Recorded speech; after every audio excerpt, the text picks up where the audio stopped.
الحمد لله رب العالمين والصلاة والسلام على سيدنا ومولانا محمد وعلى آله وصحبه وعلى من تبعهم بإحسان إلى يوم الدين أما بعد.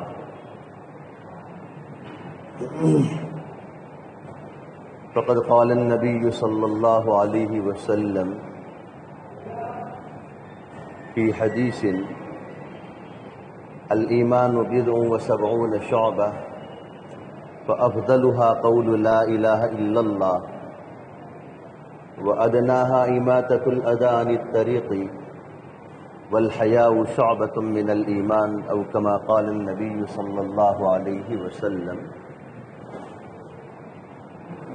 بزرگوں اور بھائیوں،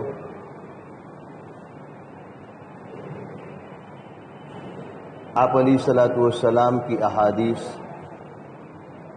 اور آپ کے فرامین میں سے ایک حدیث آپ کے سامنے میں نے پڑھی ہے. اس حدیث میں نبی کریم صلی اللہ علیہ وسلم نے دین کے تمام شعبوں کو جمع فرما دیا ہے. حدیث چھوٹی سی ہے، لیکن اس چھوٹی سی حدیث کے اندر آپ علیہ الصلوۃ والسلام نے ایک انسان کو کامیاب زندگی گزارنے کے لیے دین کے جتنے شعبوں کی ضرورت پڑتی ہے تمام شعبوں کا اجمالاً ذکر فرما دیا ہے. اللہ کے رسول صلی اللہ علیہ وسلم نے فرمایا کہ الایمان بضع و سبعون شعبہ، ایمان کے 70 سے زائد شعبے ہیں. 70 سے زائد شعبے. بعض احادیث کے اندر 60 سے زائد شعبے بتائے. آپ علیہ الصلوۃ والسلام پر جیسے جیسے وحی آتی تھی اس طریقے سے آپ شعبوں کو بیان فرماتے رہتے تھے. ایک مسلمان دین کے جتنے شعبوں پر عمل کرتا ہے اگر ان کو گینا جائے، شمار کیا جائے تو وہ 70 سے زائد شعبے ہو جائیں گے. نماز پڑھنا دین کا ایک شعبہ ہے، روزہ رکھنا دین کا ایک شعبہ ہے، زکوٰۃ نکالنا مالدار کے لیے دین کا ایک شعبہ ہے، حج کرنا یہ دین کا ایک شعبہ ہے، قرآن مجید کی تلاوت کرنا دین کا شعبہ ہے، شب قدر کی عبادت کرنا دین کا ایک شعبہ ہے. اس طریقے سے حضرات شراح نے 70 سے زائد شعبے بتائے، جن میں بہت سے شعبے ایسے ہیں کہ جو کرنے ہیں. نماز پڑھنی ہے، روزہ رکھنا ہے، زکوٰۃ دینی ہے، حج ادا کرنا ہے، تلاوت کرنی ہے. بہت سے شعبے ایسے ہیں کہ جن کو کرنا ہے، اور بہت سے شعبے ایسے ہیں کہ جن سے آدمی کو رکنا ہے. جھوٹ سے آدمی کو رکنا ہے، چوری سے رکنا ہے، غیبت سے رکنا ہے، ناحق پرائے کا مال کھانے سے رکنا ہے، کسی پر تہمت ڈالنے سے رکنا ہے، زنا سے رکنا ہے، یعنی گناہوں کے کاموں سے اپنے آپ کو روکنا ہے. اللہ کے رسول صلی اللہ علیہ وسلم نے جن کاموں کے کرنے کا حکم دیا ہے ان کو کرنا ہے، اور جن کاموں سے رکنے کا حکم دیا ہے ان کو رکنا ہے. ان تمام کو اگر شمار کیا جائے، جن کاموں کے کرنے کا حکم دیا ہے ان کو، اور جن کاموں سے رکنے کا حکم دیا ہے ان کو شمار کیا جائے گا تو 70 سے زائد شعبے بنتے ہیں. ہمیں پتہ ہی نہیں ہے کہ دین کے کتنے شعبے ہیں، اور نماز، روزہ، زکوٰۃ وغیرہ کے اندر ہم نے دین کو منحصر کر رکھا ہے. حالانکہ دین معاشرت کا نام بھی ہے، معاملات کا نام بھی ہے، تجارت کاروبار بھی دین کی لائن سے ہے تو وہ بھی دین ہے. معاشرت میں ہمارا گھر کا رہن سہن، ہمارا معاملہ اپنی بیوی کے ساتھ کیسا ہونا، یہ بھی دین ہے.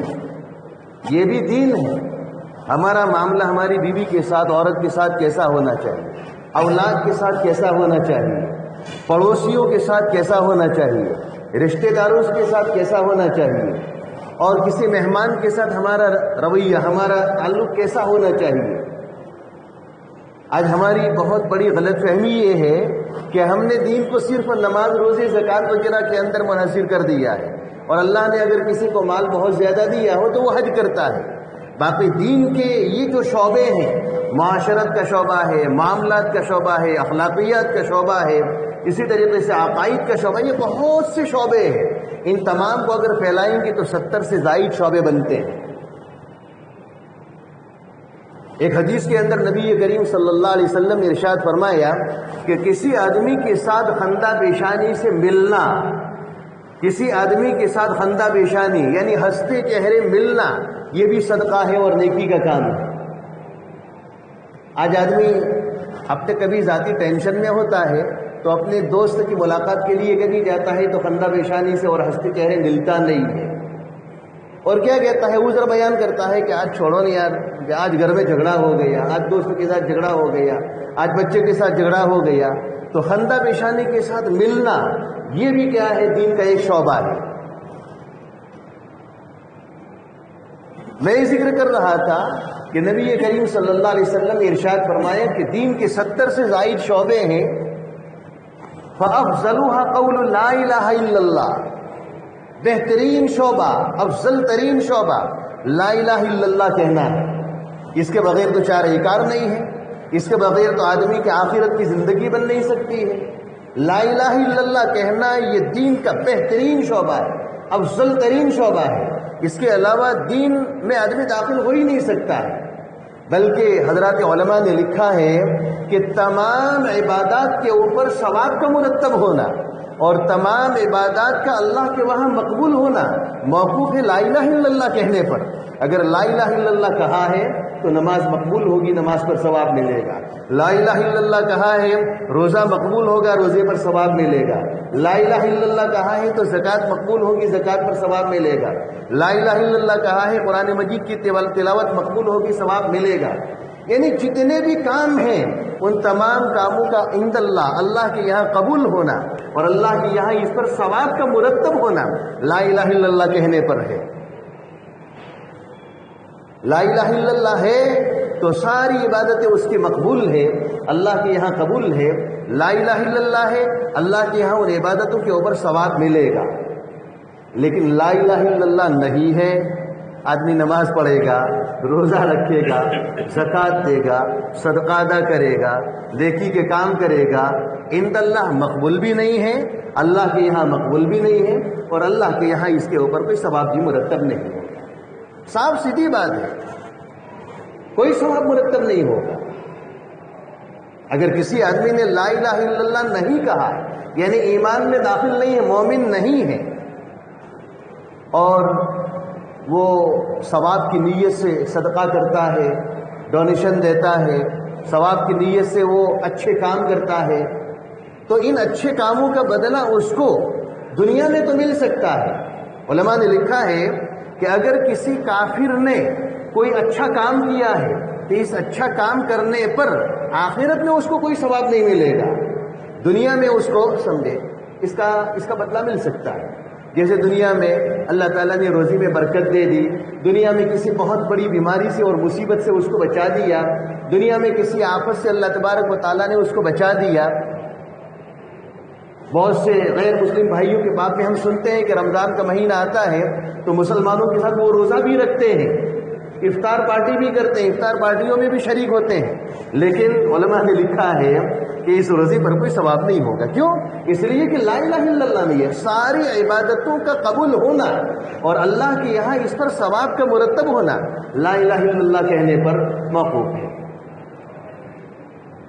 اسی لیے نبی کریم صلی اللہ علیہ وسلم نے پہلی دعوت جو چلائی تھی تو اس دعوت کے موقع پر آپ نے صفا پہاڑی کے اوپر چڑھ کر فرمایا تھا کہ یا ایھا الناس قولوا لا الہ الا اللہ تفلحوا، اے ایمان والو لا الہ الا اللہ کہہ دو آخرت میں کامیاب ہو جاؤ۔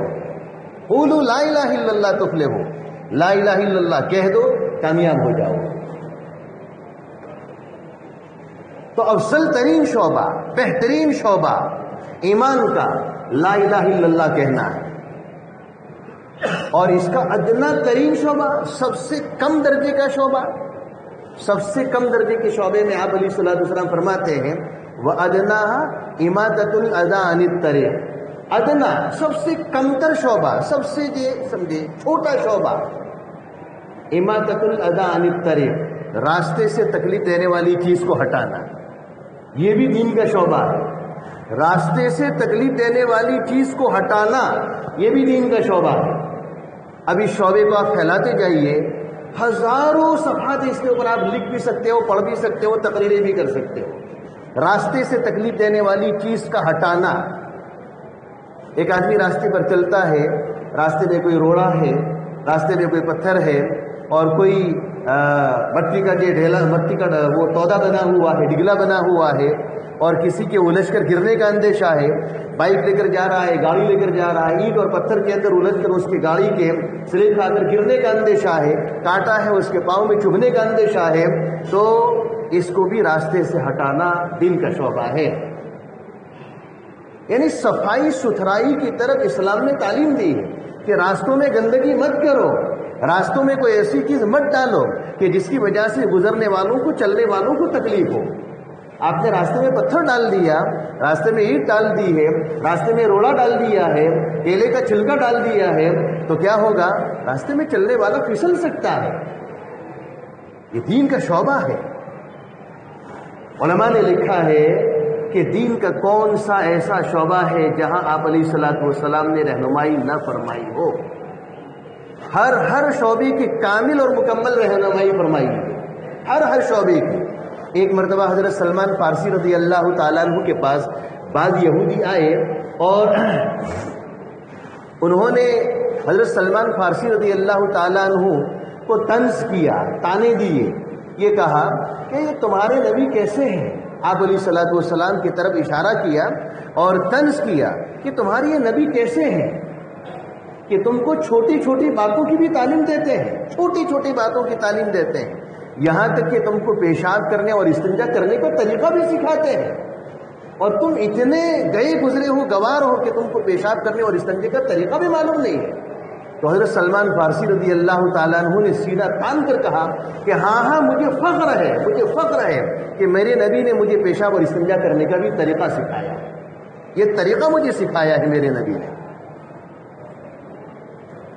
درخت کے نیچے پیشاب مت کرو، اگر کوئی آدمی آ کر بیٹھے گا تو کیا ہوگا؟ اس کو سایہ حاصل کرنے میں تکلیف ہوگی۔ پانی کے گھاٹ پر پیشاب مت کرو، لوگ پانی پینے کے لیے آئیں گے تو تکلیف ہوگی۔ راستے پر پیشاب مت کرو، استنجا مت کرو، گزرنے والوں کو تکلیف ہوگی۔ بہت سے مقامات بتائے ہیں کہ ان مقامات کو گندا مت کرو۔ ادناہا اماطۃ الاذی عن الطریق، کم ترین شعبہ، سب سے کم درجے کا شعبہ، راستے سے تکلیف دینے والی چیز کو ہٹانا۔ روڑا پڑا ہوا ہے اس کو ہٹانا، پتھر پڑا ہوا ہے ہٹانا، کانٹا پڑا ہوا ہے ہٹانا، راستے میں ایک کیلے کا چھلکا کسی نے اولن تو ڈالو مت، راستوں کو گندا مت کرو، اور کسی نے ڈال دیا ہے تو گزرنے والا اگر گزرے گا پاؤں پھسل سکتا ہے اور وہ گر سکتا ہے، سلیپ کھا کر اس کے پاؤں میں موچ آ سکتی ہے، فریکچر ہو سکتا ہے۔ حضور نے فرمایا کہ راستے کو سمجھے گندا مت کرو، راستے سے تکلیف دینے والی چیزوں کو ہٹاؤ، راستے سے تکلیف دینے والی چیزوں کو ہٹاؤ۔ آج ہمیں اس کے اوپر عمل کرنے کی ضرورت ہے۔ ہمارے محلے کو اور ہماری گلیوں کو پاک صاف رکھنے کی ضرورت ہے۔ ہر آدمی اپنے گھر کے آنگن کو صاف رکھے، ہر آدمی اپنے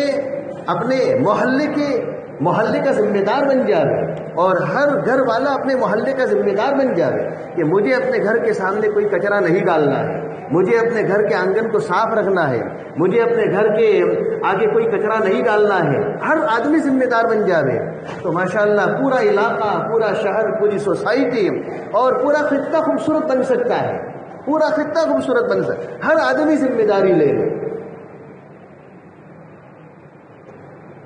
آج ہماری عورتوں کی طرف سے تھوڑی کمی پائی جاتی ہے۔ کمی یہ ہے کہ جب مکان وغیرہ دھوتے ہیں اور گھر وغیرہ کے صاف صفائی کا موقع ہوتا ہے تو بے تحاشا پانی بہاتی ہے، اور پانی اتنا بہتا ہے کہ گھر کی دھلائی کا پانی، اور اسی طریقے سے آگے سمجھے جو برآمدہ ہے وہاں کا پانی اور آنگن کا پانی بہتا ہوا باہر سڑک پر آتا ہے۔ اور کوئی آدمی گزرتا ہے، بائک لے کر گزرتا ہے تو سمجھے اس کے کپڑے تو آلودہ ہو یا نہ ہو، لیکن وہ تیزی سے گزرا ہے تو جہاں لوگ کھڑے ہوئے ہیں ان کے کپڑے گندے ہو سکتے ہیں۔ اور کوئی آدمی نماز کے لیے آ رہا ہے، گاڑی لے کر کوئی گزرا، بائک لے کر گزرا، بیچارہ نماز کے لیے آ رہا ہے اور اس کے کپڑے گندے ہو جائیں گے۔ اس لیے ہمیں تعلیم دی گئی ہے کہ اپنے راستوں کو صاف رکھو، اپنے آنگن کو صاف رکھو۔ ایک مقولہ ہے الظاہر عنوان الباطن، الظاہر عنوان الباطن، کہ ظاہر باطن کا عنوان ہوتا ہے۔ ہم جتنا اپنے ظاہر کو صاف رکھیں گے اتنا ہی ہمارے باطن پر اس کا اثر پڑے گا۔ اگر ظاہر کو ہم نے اچھا بنایا ہے، ہمارے مکان کو اچھا بنایا ہے، ہم نے اپنے مکان کے آنگن کو اور اس کے برآمدے کو اور باہر کے راستے اور سڑکوں کو اگر بالکل صاف رکھا ہے تو اس کا اثر روحانیت کا ہم پر پڑے گا، ہماری ذات پر اس کا اثر پڑے گا۔ یہ ساری اسلامی تعلیمات ہیں۔ افضلها قول لا الہ الا اللہ، افضل ترین شعبہ لا الہ الا اللہ کہنا ہے۔ وَأَدْنَاهَا إِمَاطَةُ الْأَذَىٰ عَنِ الطَّرِيقِ، اور ادنا شعبہ راستے سے تکلیف دینے والی چیز کو ہٹانا ہے۔ ادنا شعبہ راستے سے تکلیف دینے والی چیز کو کیا کرنا ہے؟ ہٹانا ہے۔ اب افضل کو بتا دیا، ادنا کو بتا دیا، سارے شعبوں کو گھیر دیا، لیکن اہمیت کے طور پر آپ علیہ الصلوۃ والسلام نے فرمایا کہ وَالْحَيَاءُ شُعْبَةٌ مِّنَ الْإِيمَانِ، حیا اور شرم کرنا بھی ایمان کا ایک شعبہ ہے۔ آدمی کے اندر حیا ہوگی، شرم ہوگی، تو اس کی وجہ سے وہ اچھائی کے کاموں کی طرف مائل ہوگا اور غلط کاموں سے اپنے آپ کو بچائے گا۔ حیا ہوگی، شرم ہوگی تو اس کا پاس و لحاظ رکھے گا۔ حیا اور شرم کی وجہ سے اپنے راستوں کو گندا نہیں کرے گا، حیا شرم کی وجہ سے گالی گلوچ نہیں کرے گا، لڑائی جھگڑا نہیں کرے گا، حیا شرم کی وجہ سے اپنے ماں باپ کے ساتھ احسان کا معاملہ کرے گا، اولاد کی اچھی تربیت کرے گا، محلے والوں کے ساتھ اچھا برتاؤ کرے گا۔ حیا شعبۃ من الایمان، اسی وجہ سے ایک مقولہ مشہور ہے اذا فاتک الحیاء فافعل ما شئت، کہ جب حیا تمہارے اندر سے نکل جاوے تو جو کچھ چاہو کرو۔ اسی لیے ہم دیکھتے ہیں کہ جس کے اندر حیا نہیں ہوتی ہے، شرم نہیں ہوتی، تو تڑلنے سے گناہوں کے کام کرتا ہے، تڑلنے سے گناہوں کے کام کرتا ہے۔ کیوں؟ اس لیے کہ اس کے اندر حیا نہیں ہے، شرم نہیں ہے۔ یہ ایک حدیث آپ علیہ الصلوۃ والسلام کی میں نے پڑھی، اس کے اندر نبی کریم صلی اللہ علیہ وسلم نے پورے دن کے شعبے کو اور دین کے 70 سے زائد شعبوں کو سمیٹ لیا ہے۔ واقعہ یہ ہے کہ ہمیں دین کے ان شعبوں کے اوپر عمل کرنے کی خاص ضرورت ہے۔ اللہ تبارک و تعالی ہم سب کو عمل کرنے کی نیک توفیق عطا فرمائے۔ وآخر دعوانا ان الحمد للہ رب العالمین۔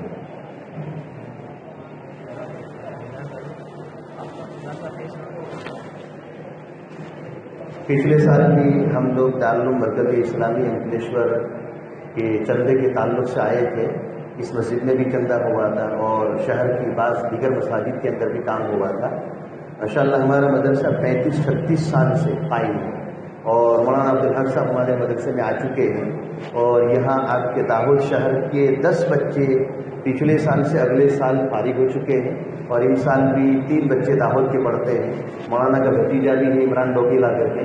تو ماشاءاللہ مدرسے کے اندر اردو سے لے کر دور حدیث شریف تک کی تعلیم ہے، اور پھر تخصصات کے بھی شعبے ہیں، مفتی کلاس کا بھی شعبہ ہے، عربی عادت کا بھی شعبہ ہے، اور خاص طور پر باہر سے جو عالم اور مولوی بن کر طلبہ آتے ہیں تو ان کو انگریزی سکھانے کے لیے 2 سال کا کورس ہے۔